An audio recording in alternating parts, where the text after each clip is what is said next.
जंगल में एक पेड़ पर एक मादा कबूतर रहा करती थी। उसने अपने घोंसले में अंडे दिए थे।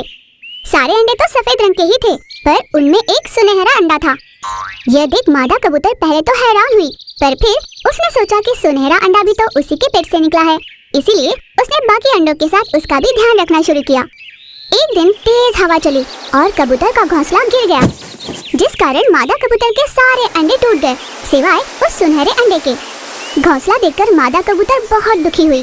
हे भगवान, मैंने कितनी मुश्किल से अपना घोंसला बनाया था, जिसमें मेरे अजन्मे बच्चे थे।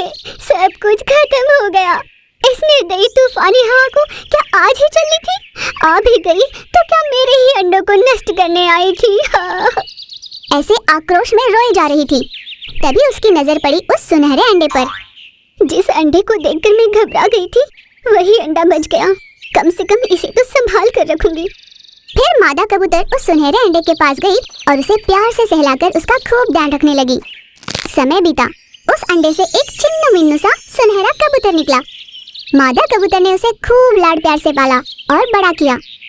उस नन्हे कबूतर का उड़ने का समय आ गया था, पर मादा कबूतर उसे कहीं जाने नहीं दिया करती थी। उसके लिए खाने का इंतजाम वह खुद ही किया करती थी। एक दिन मादा कबूतर की सेहत बिगड़ गई। उसे बुखार हुआ, उड़ने की भी ताकत नहीं थी उसमें। अपने अन्न का जुगाड़ करने नहीं जा पा रही थी और कोई चारा न होने पर उसने सुनहरे कबूतर को अपने पास बुलाया। बेटा, मेरी सेहत काफी खराब है, मुझ में उड़ने की भी ताकत नहीं। तुम्हारे लिए अन्न का इंतजाम नहीं कर सकती और तुम्हें भूखा भी नहीं रख सकती। अब तुम्हें खुद जाकर अपना अन्न लाना होगा, वरना तुम नहीं जी पाओगे। पर माँ, मैं आज तक कभी इस घोंसले से बाहर नहीं निकला, मुझे तो पता भी नहीं कि कैसे जाना है। मादा कबूतर कुछ न कह सकी। वह अपने बेटे को भूखा नहीं देख पा रही थी।